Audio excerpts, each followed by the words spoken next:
Negotiations between Ukraine, the US, and Russia, a strategic trap for Europe?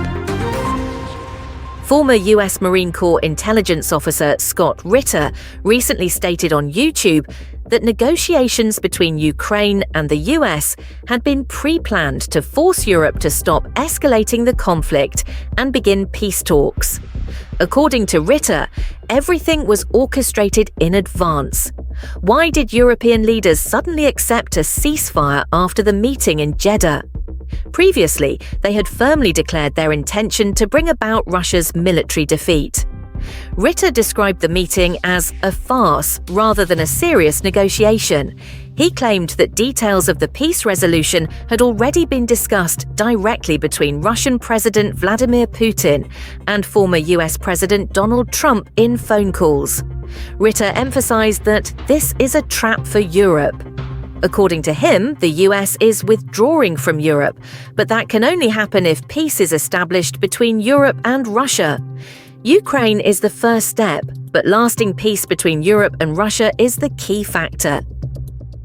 On March 11th, delegations from the US and Ukraine held negotiations in Saudi Arabia.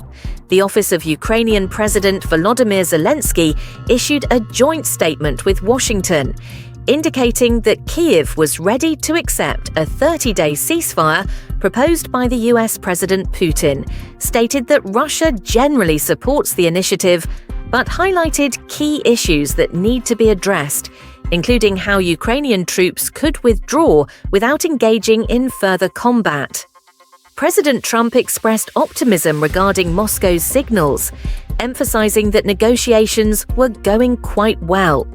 He also acknowledged that his statement about resolving the conflict within 24 hours was metaphorical, but reaffirmed his expectation that Putin would support the peace initiative. Europe's role in regional peace. Europe's involvement in this process remains uncertain. EU leaders, including French President Emmanuel Macron and German Chancellor Olaf Scholz, have responded cautiously.